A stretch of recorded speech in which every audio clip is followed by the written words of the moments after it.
ഓം നമോ നാരായണായ. മഹാഭാഗവതം അധ്യായം 5.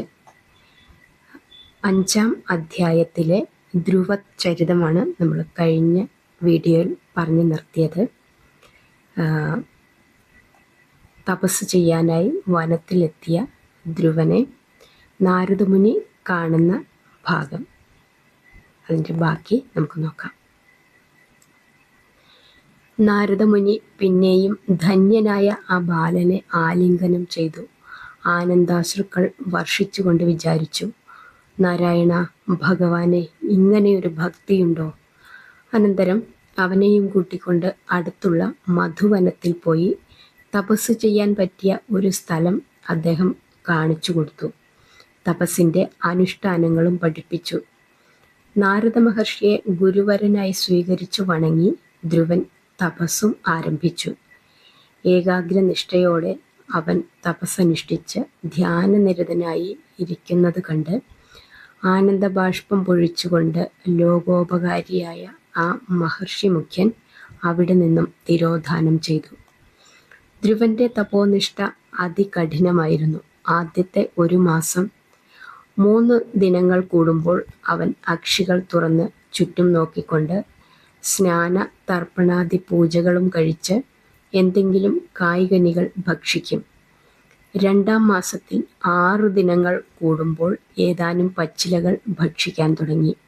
3-ാം മാസത്തിൽ 12 ദിവസങ്ങൾ കൂടുമ്പോൾ അല്പം ജലം മാത്രം പാനം ചെയ്തു വന്നു.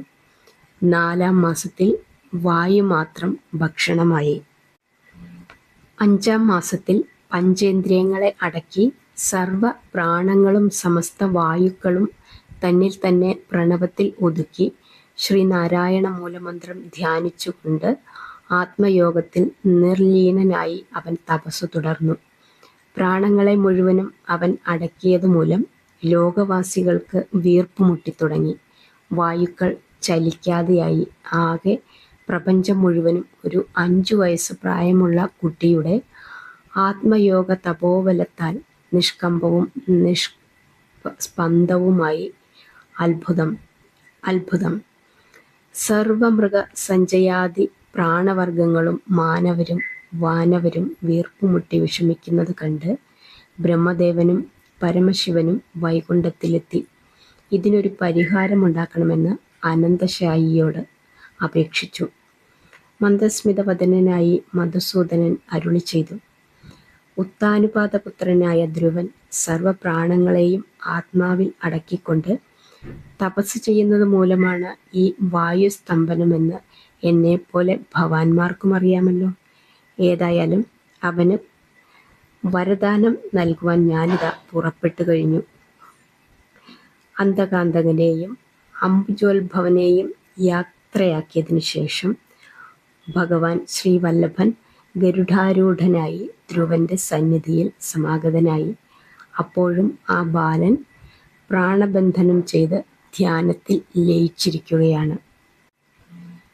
കരുണാവാരിധിയായ കമലേക്ഷണൻ വാത്സല്യസമന്വിതം ധ്രുവന്റെ മൗലിയിൽ തൃക്കരം അർപ്പിച്ച് തടവിക്കൊണ്ട് മധുരമായി മൊഴി തൂകി, വത്സ, കുമാര, കണ്ണു തുറക്കൂ.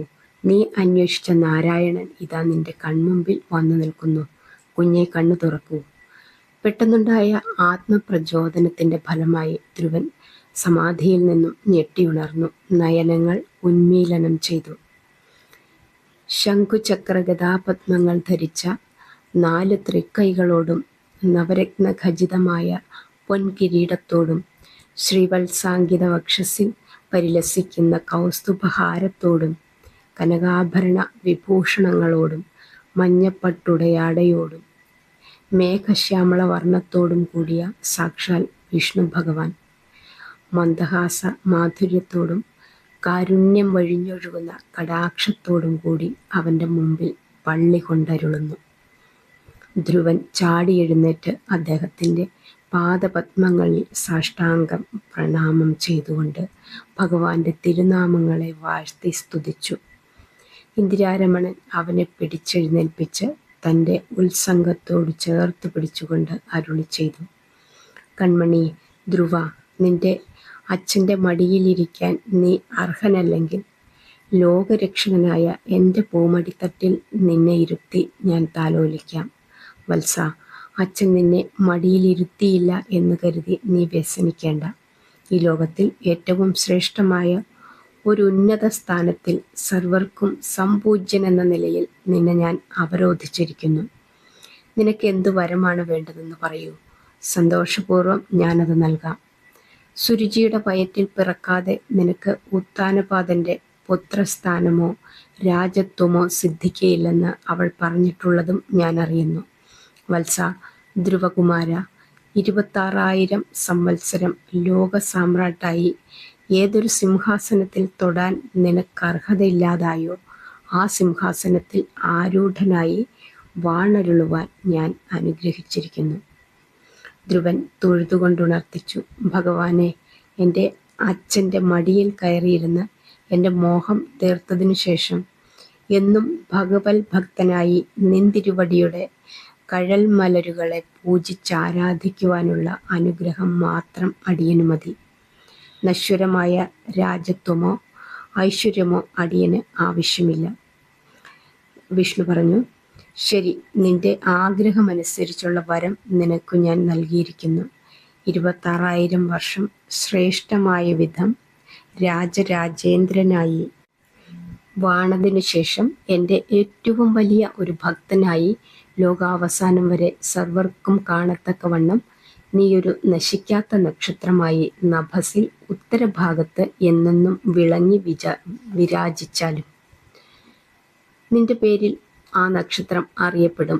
ധ്രുവ നക്ഷത്രമെന്ന് കൽപ്പാന്തകാലത്തിൽ സർവവും നശിക്കുമ്പോൾ നീ എൻ്റെ പാദത്തിൽ വന്ന് ലയിച്ചുകൊള്ളുക. ഇപ്രകാരം അനുഗ്രഹിച്ച് വരദാനം ചെയ്ത് വനജേക്ഷണൻ ധ്രുവന്റെ സന്നിധിയിൽ നിന്നും വാനവീഥിയിൽ മറഞ്ഞു. ജഗന്മയനായ അദ്ദേഹത്തെ വാഴ്ത്തിക്കൊണ്ട് അദ്ദേഹം അന്തർധാനം ചെയ്ത ആകാശത്തിൽ ആ ഭാഗത്തെ നോക്കി നോക്കി ധ്രുവൻ ഏറെ നേരം നിന്നു. ആ സമയം ദേവകൾ പുഷ്പവൃഷ്ടി ചെയ്ത് അവനെ അനുമോദിച്ചു. വിനാവിളംബം ധ്രുവൻ തപസ് അവസാനിപ്പിച്ച് ഒരു വലിയ വിഷ്ണുഭക്തനായി രാജധാനിയിലെത്തി. ആദ്യമായി ദുഃഖാർണവത്തിൽ മുഴുകിയിരുന്ന മാതാവിനെ ചെന്ന് കണ്ട് പാദങ്ങളിൽ വീണ് നമസ്കരിച്ചു. സർവ്വവിവരങ്ങളും ധരിപ്പിച്ചു. അമ്മയുടെ അനുഗ്രഹങ്ങളും വാങ്ങി അവൻ നേരെ അച്ഛൻ്റെ അന്തികത്തിൽ ചെന്നു. മകനോട് കാണിച്ച ക്രൂരമായ കടുങ്കയ്യോർത്ത് സദാ ദുഃഖ നിമഗ്നനായിരുന്ന ഉത്താനപാദൻ ആത്മജനെ കണ്ട് അടക്കാനാവാത്ത സന്തോഷത്തോടും പശ്ചാത്താപത്തോടും കൂടി അവനെ കൈത്തലത്തിൽ വാരിയെടുത്ത് പുണർന്നു. മടിയിലിരുത്തി പലവുരു ചുംബിച്ച് ചുടുബാഷ്പധാരയാൽ മകൻ്റെ ശിരസിനെ അഭിഷേകം ചെയ്തു. ധ്രുവൻ സംതൃപ്തനായി. അവൻ്റെ ആഗ്രഹം സാധിച്ചു. അനുജനെ അച്ഛൻ താലോലിക്കുന്നത് കണ്ട് ഉത്തമനായ ഉത്തമകുമാരൻ സന്തോഷം കൊണ്ട് തുള്ളിച്ചാടി.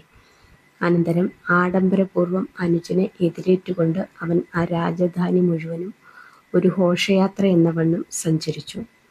പൗരോഹികളും മന്ത്രിസത്തമന്മാരും ധ്രുവനെ വന്നു കണ്ടു വണങ്ങി തങ്ങളുടെ സ്നേഹ ഭക്തി ബഹുമാനാദരങ്ങൾ പ്രകടിപ്പിച്ചു. ധ്രുവൻ ഇളയമ്മയായ സുരുചിയെയും ചെന്ന് കണ്ടു ഭക്തിപൂർവ്വം വന്ദിച്ചു. താൻ ചെയ്ത അധർമ്മമായ തെറ്റിനെ ഓർത്ത് അവൾക്കൊരു വാക്കുപോലും പറയാൻ ധൈര്യമുണ്ടായില്ല. വർഷങ്ങൾ ഏതാനും കഴിഞ്ഞു. ധ്രുവനും ഉത്തമനും യൗവന പ്രായത്തിലെത്തി. ആ കാലത്തൊരു ദിവസം ഉത്തമൻ വേട്ടയ്ക്കായി കാനനത്തിലേക്ക് പുറപ്പെട്ടു. ആരണ്യത്തിൽ വെച്ച് ഘോരനായ ഒരു യക്ഷൻ ഉത്തമനുമായി യുദ്ധം ചെയ്ത് അവനെ വധിച്ചു. വേട്ടയ്ക്ക് പോയ പുത്രൻ തിരിച്ചു വരാത്തതിനാൽ അവന് എന്തു പറ്റിയെന്നുള്ള വേവലാതിയോടെ സുരുചി ഏകയായി കാട്ടിലേക്ക് തിരിച്ചു. മറ്റു പലരും ആ രാജധാനിയിൽ ഉണ്ടായിരുന്നിട്ടും അവരെ ആരെയും അന്വേഷണാർത്ഥം അയക്കാതെ അവൾ തനിയെ പുറപ്പെട്ടത് പാപാർജിതമായ അവളുടെ കർമ്മഫലം അനുഭവിക്കാൻ വേണ്ടിയാണ്. അടവിയുടെ നടുവിൽ തനേനെയും തേടി അലഞ്ഞു നടക്കുമ്പോൾ പൊടുന്നനവെ ഉണ്ടായ ഒരു കാട്ടുതീയിൽപ്പെട്ട് അവളും വെന്തുമരിച്ചു. ഈ വിവരമറിഞ്ഞ് ധ്രുവൻ ഉടൻ തന്നെ പടസന്നാഹത്തോടുകൂടി കാന്താരത്തിലെത്തി അധർമ്മികളായ യക്ഷപരിഷകളെ ഒന്നൊഴിയാതെ സംഹരിക്കുവാൻ തുടങ്ങി. യക്ഷവർഗം നശിക്കുന്നത് കണ്ട് നായകനായ കുബേരൻ ധ്രുവനെ വന്ന് കണ്ടു മാപ്പ് പറഞ്ഞു ആ സംരംഭം അവസാനിപ്പിച്ചു. ഏറെ താമസിയാതെ ഉത്താനപാദൻ ധ്രുവനെ രാജാവായി പട്ടാഭിഷേകം ചെയ്തു വാഴിച്ചതിനു ശേഷം വാനപ്രസ്ഥം സ്വീകരിച്ചു. കാനനം പോകി സൽഗതിയടഞ്ഞു. ധ്രുവൻ രാജാവായി വാഴുന്ന കാലത്ത് ശൈശുമാരൻ എന്ന ഭൂപേന്ദ്രന്റെ പുത്രിയും സുന്ദരിയുമായ ഭ്രമി എന്ന നാരീരത്നത്തെ പാണിഗ്രഹണം ചെയ്തു. അവളിൽ അദ്ദേഹത്തിന് കൽപ്പനെന്നും വത്സരൻ എന്നും 2 പുത്രന്മാരുണ്ടായി. 26,000 വർഷം മന്നവനായി മഞ്ഞിടത്തിൽ വാഴുവാനുള്ള വരം അദ്ദേഹത്തിന് സിദ്ധിച്ചിരുന്നതിനാൽ പത്നിയും തനയരും അവരുടെ ആയുസ്സിന്റെ അറുതിയിൽ കാലഗതിയടഞ്ഞു. ധ്രുവൻ പിന്നീട് അനവധി സഹസ്രം വത്സരങ്ങൾ പത്നിയും പുത്രന്മാരും ഇല്ലാതെ ഭഗവത് ഭക്തിയിൽ മാത്രം ലീനചിത്തനായി ജീവിച്ചു.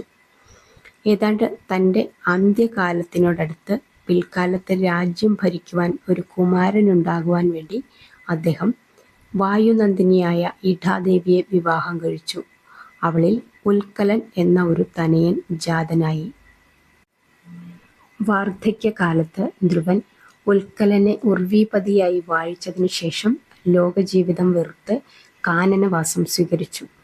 കേവലം ഒരു അന്ധനെപ്പോലെയും ബധിരനെപ്പോലെയും ഊമയെപ്പോലെയും സർവേന്ദ്രിയങ്ങളും വെടിഞ്ഞ് ഒടുവിൽ ഒരു ഭ്രാന്തനായി അദ്ദേഹം ബദര്യാശ്രമം പ്രാപിച്ചു. അവിടെ വെച്ച് തൻ്റെ ഭൗതിക ജഡം ഉപേക്ഷിക്കുവാൻ തുടങ്ങിയ സമയം വൈകുണ്ഠത്തിൽ നിന്നും ഒരു സുവർണ വിമാനം താഴെ വന്ന് അദ്ദേഹത്തെ ഉടലോടുകൂടി സ്വർഗത്തിലേക്ക് കൊണ്ടുപോയി. ആ ലോകോത്തര വിഷ്ണു ഭക്തനെ ഒരു പൊലിയാത്ത പുണ്യനക്ഷത്രമായി ലോകാവസാനം വരെ കാണത്തക്കവണ്ണം ഉത്തര നഭസിൻ്റെ ഉത്തരോത്തര ഭാഗത്ത് പ്രത്യേകം പ്രകാശമാനമായ വിധം പ്രതിഷ്ഠിച്ചു. അതാണ് ധ്രുവനക്ഷത്രം. അനന്തരം അദ്ദേഹത്തിൻ്റെ ഭൗതിക ജഡം വിഷ്ണു പാർഷദന്മാരായ സുനന്ദനും നന്ദനും കൂടി വിമാനത്തിൽ എടുത്ത് സ്വർലോക മന്ദാകിനിയിൽ പ്രക്ഷേപിച്ച് അപ്രത്യക്ഷമാക്കി. മഹാഭാഗവതം 5-ാം അധ്യായം ഇവിടെ പൂർണ്ണമാവുകയാണ്. 6-ാമത്തെ അധ്യായം നമുക്ക് അടുത്ത വീഡിയോയിൽ പറയാം.